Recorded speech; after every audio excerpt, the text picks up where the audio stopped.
The biggest challenge for me is, like I said earlier, is just time management. So I had your systems, everything worked good, had the offer system, the QuickBooks and tenant tracking saved me a lot, because if you remember, we would have a lot of conversations in your office and I was the square wheel.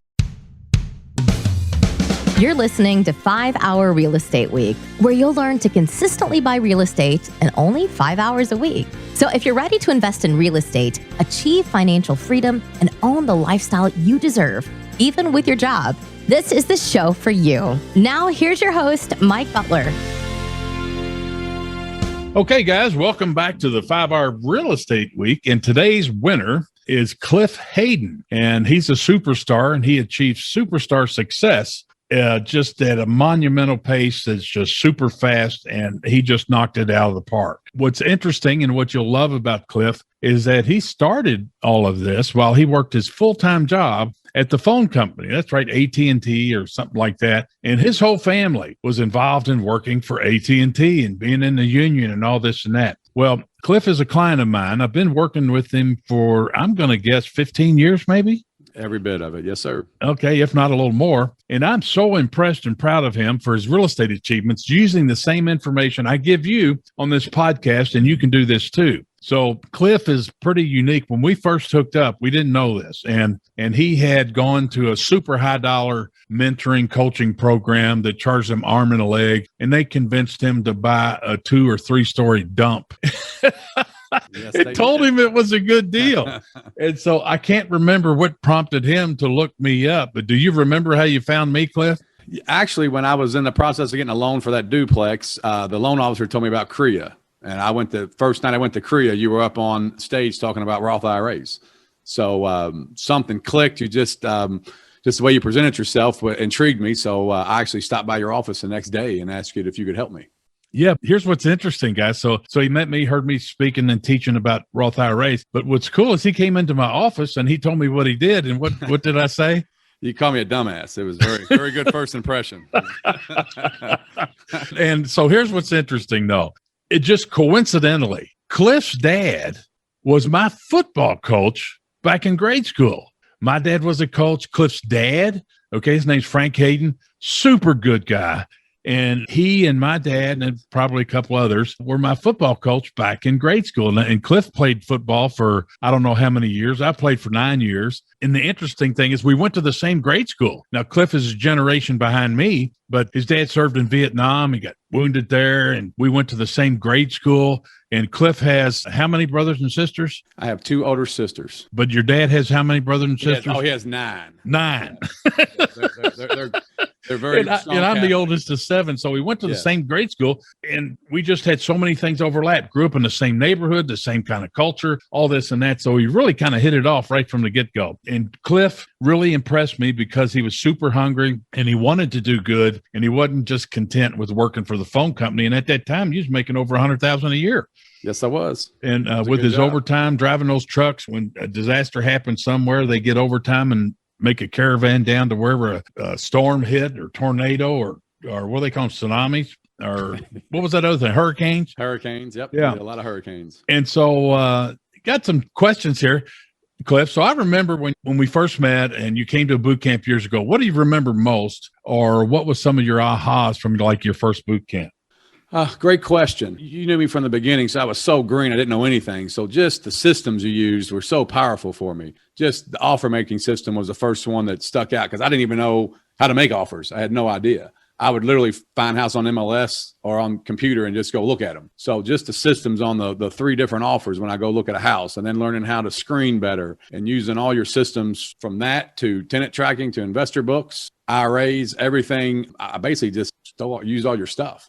So all your systems is what's kind of catapulted me to grow at a fast rate so I can keep everything under control. Okay. What about, I know at that time, I think you had 1 kid. I did have 1. Yep. 1 and not married. And you were just super impressed with our neighborhood, Taylor Boulevard, South End, Louisville, Kentucky, Churchill Downs. I mean, we got it, right? So we're hungry. We've got huge work ethics, and we rock and roll. So tell me about the lessons learned or life-changing strategies and tips that you got with this training, with the systems, things like that. So I guess just what pops in my head, Mike, is another great question. But, where we're from the same neighborhoods. We didn't have much growing up. we struggled because I didn't know as a kid what we had or didn't have. But, I know a lot of my friends went on vacations or did other things. And so when I started in the real estate, my priorities a little bit were out of whack. I was money driven. So money was the goal for me when I first started. So I don't know if you remember, I was buying and just thinking if I got to this certain spot with all this money, then all my life, everything would be great. All my worries would go away. Everything would be perfect because that money was going to fix it all. So in the beginning, my priorities were out of whack. And then as I started learning more and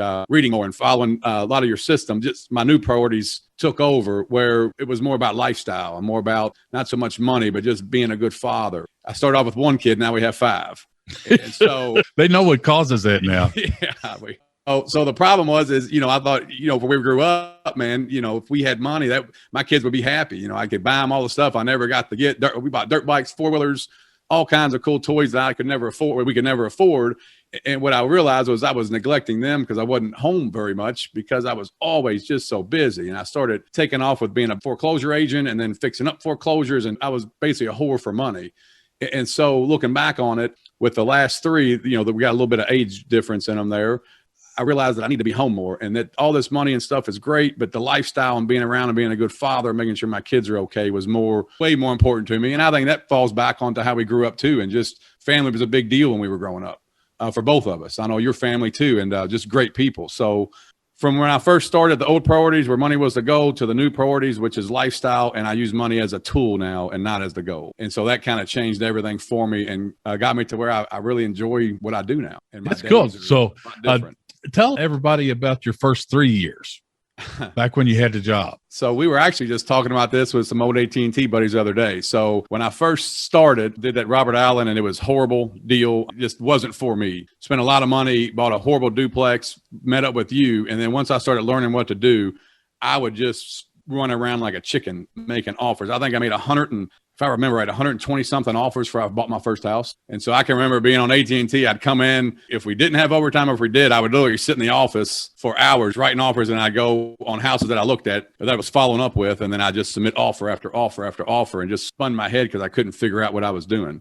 And then once that muscle memory kicked in and I learned different pockets that I really liked or different areas of town and certain types of sellers, I guess in the South End I could get along with or knew how they acted, then it started taking off.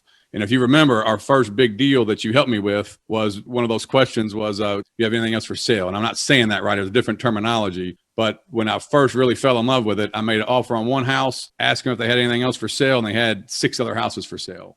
I like to back up on that a little bit because I remember that deal and it terrified you. And so I had $3,000. You had $3,000? Yes. Okay. So you had gone to a boot camp. You learned everything, how to do that. And I think, would that be a life-changing event for you? Yes. Okay. And because before we can get those 20 nice rental houses paid for, you got to learn how to buy.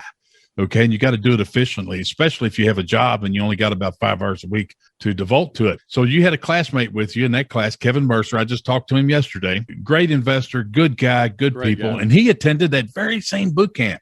I can't tell you what date it was, but he found this house that he thought that fit into what he was looking for as far as a buy and hold.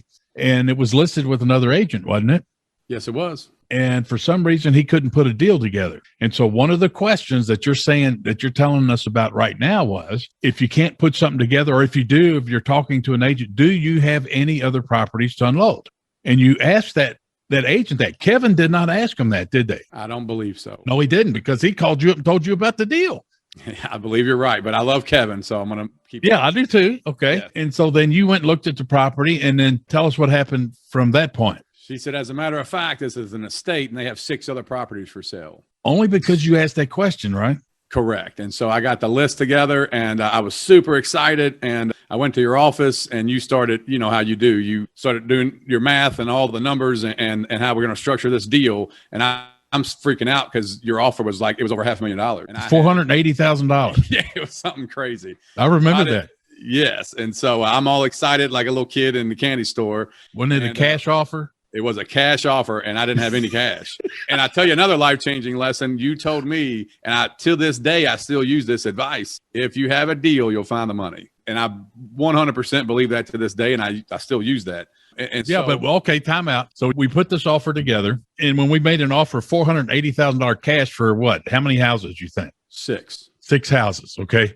I remember you telling me I was terrified. I couldn't sleep. Where am I going to get the money? And I said, don't worry about the money. If it hits, and the money will show up. So move on. So from there, it ended up hitting.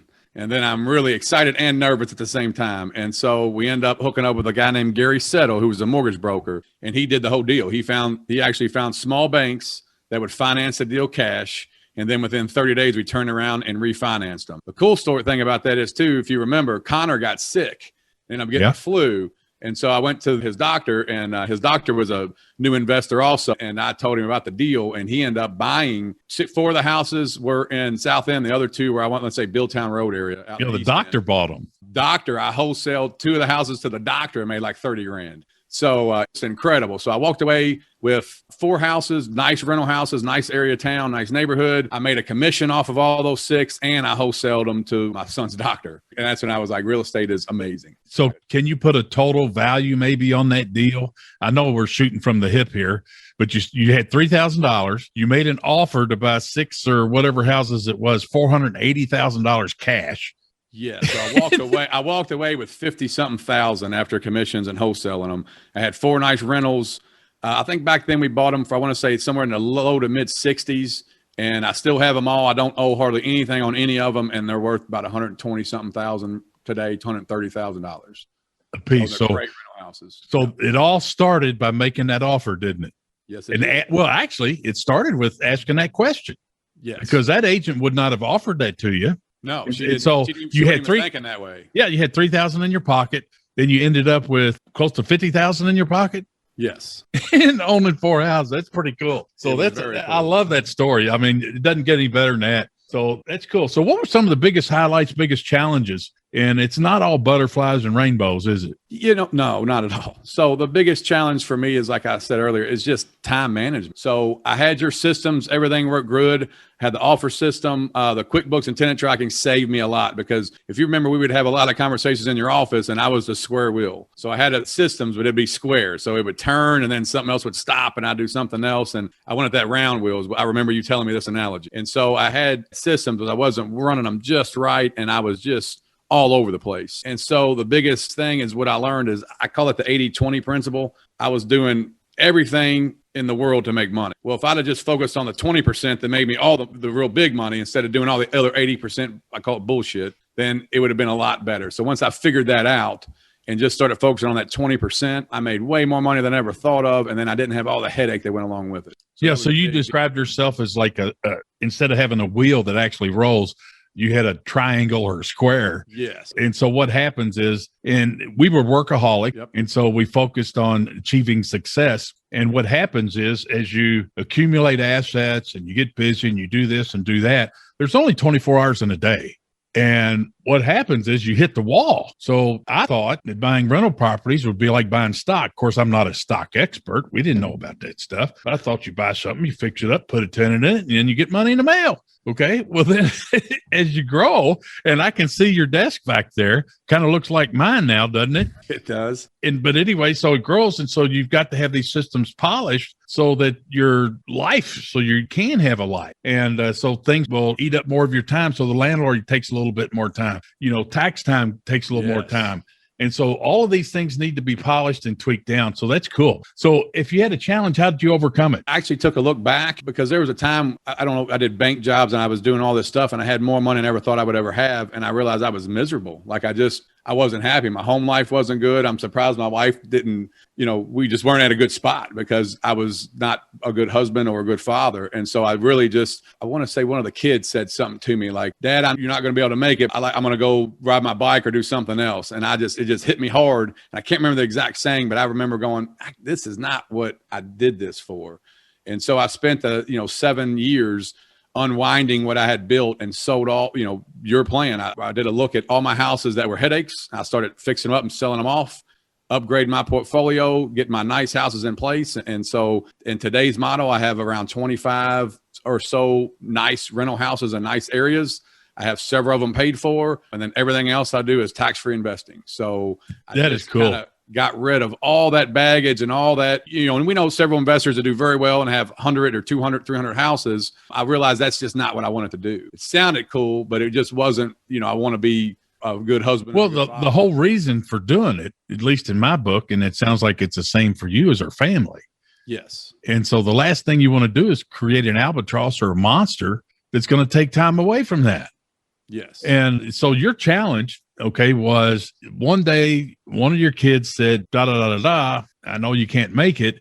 And that just knocked you on your butt mentally. It was a gut punch. Yes. Yeah. And so today, aren't you involved in coaching football and different teams and stuff? We are, and we take one cool thing we do before COVID hit is we rent. My wife works for the local elementary school, so we rent RVs now.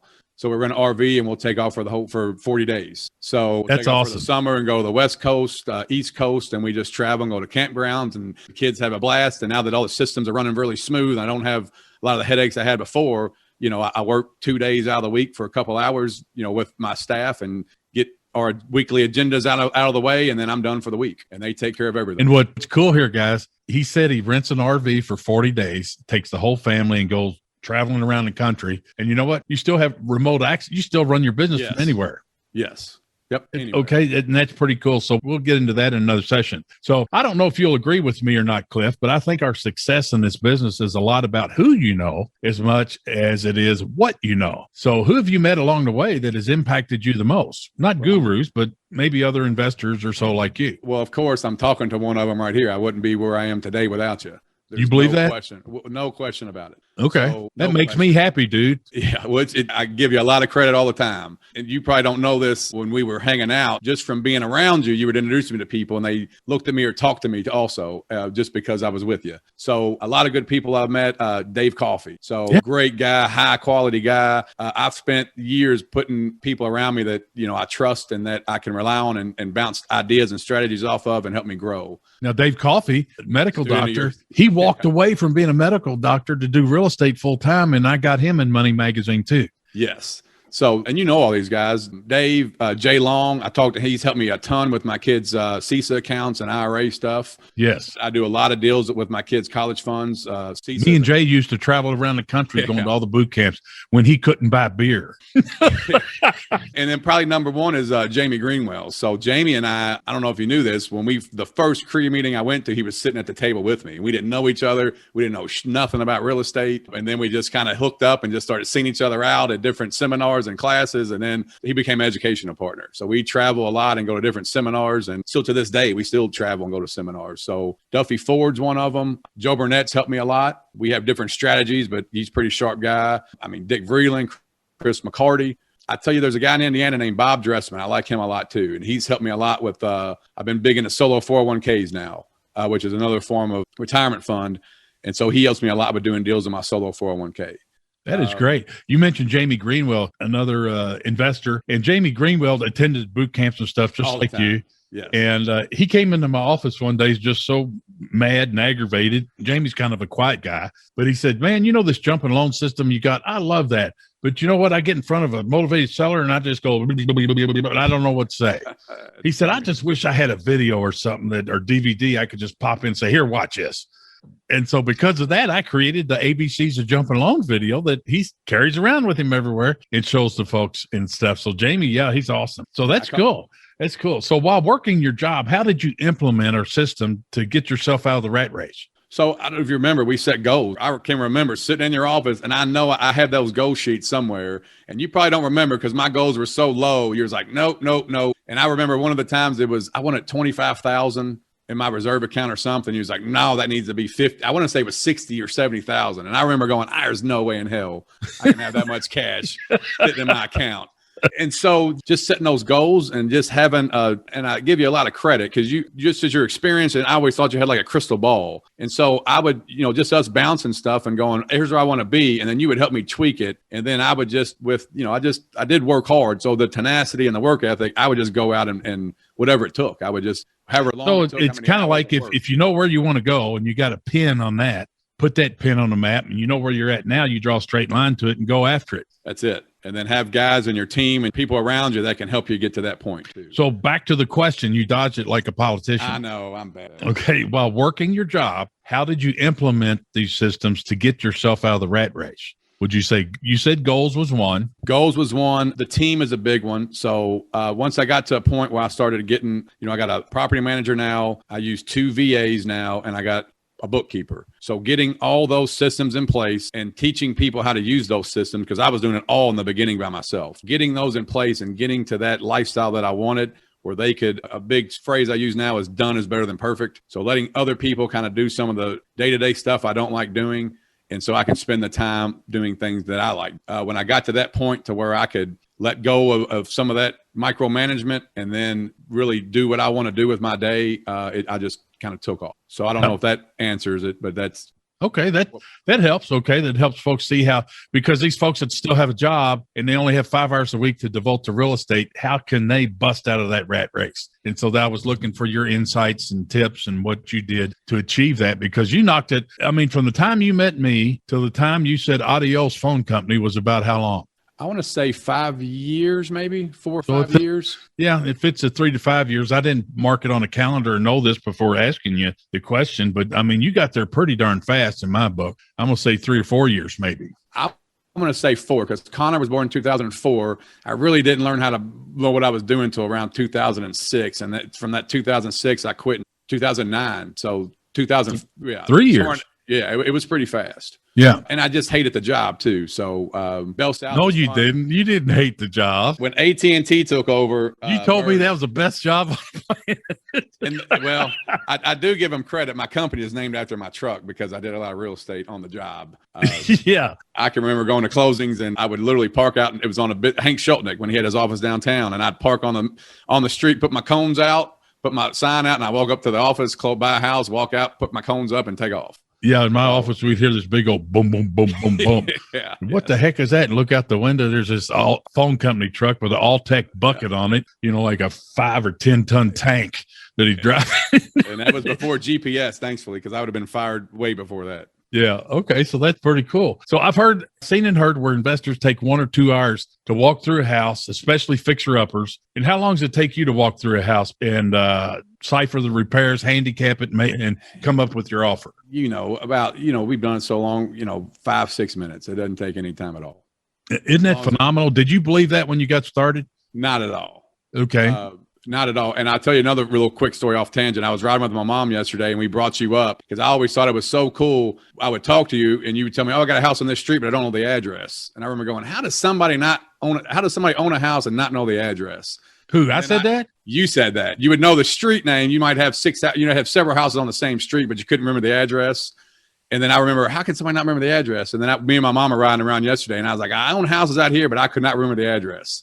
And she was like, well, that's funny. You sound like Mike. I was like, I just never, just after you've been in it for so long, you just forget a lot of that. I love it. I love it. Yeah. And so neat. you remember the street name, you just don't remember the house number. Correct. Yes. Yeah. So, and so that's pretty cool. So you got in your face with that boot camp on how to walk through a house, handicap it on repairs, and make your offer. And now you can do it consistently in 5 to 10 minutes? I would say 5 to 6. It's pretty fast. Yeah, pretty fast. And that includes writing the offer, doesn't it?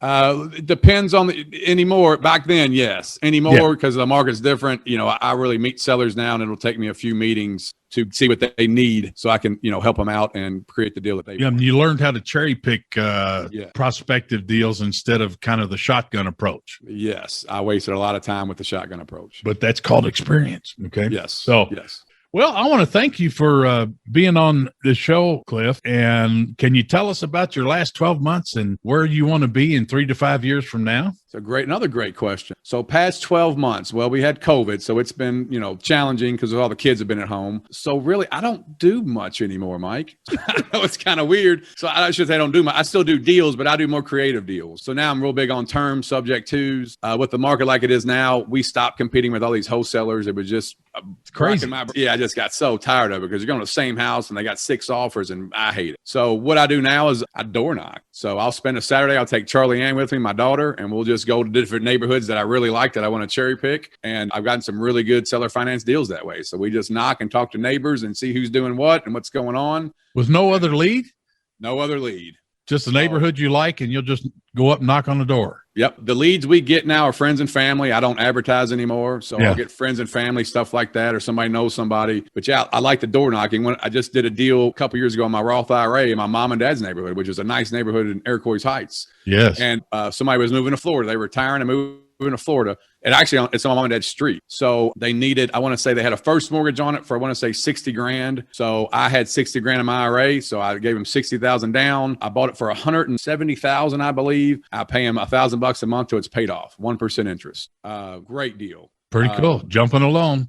Pretty cool. Very cool. Yeah. So, on a super nice house that didn't need repairs. Correct. So what I do now is, my goal now is, I'm home every day by 3:00, get the kids off the bus. We hang out. Actually, we got to leave here in a minute, go to lacrosse practice. So I go to the gym 4 times a week now. I do jujitsu. So I kind of put my life first. In the deals I do, I can do literally 10 or 15 deals a year and make just as much money as I was doing, making all those offers and running around crazy. Just because that's awesome. Just that experience. That's awesome, Cliff. Did you ever think real estate would allow you to have the lifestyle that you dreamed about, getting up every day and pursuing your passions, doing what you want? I always hoped it, but I never thought it would be it's very nice right now. I never thought it'd be as good as we got it right now. Did it happen faster than you expected or dreamed about? I don't know if I really had a time frame. I didn't know what to expect. Like I said, I just had that gut punch from the kids because I thought I was doing good or doing well. And then that gut punch kind of just made me rearrange everything I was doing. And then I realized, those guys we were talking earlier had 100 houses or 200, if I can make 20,000 or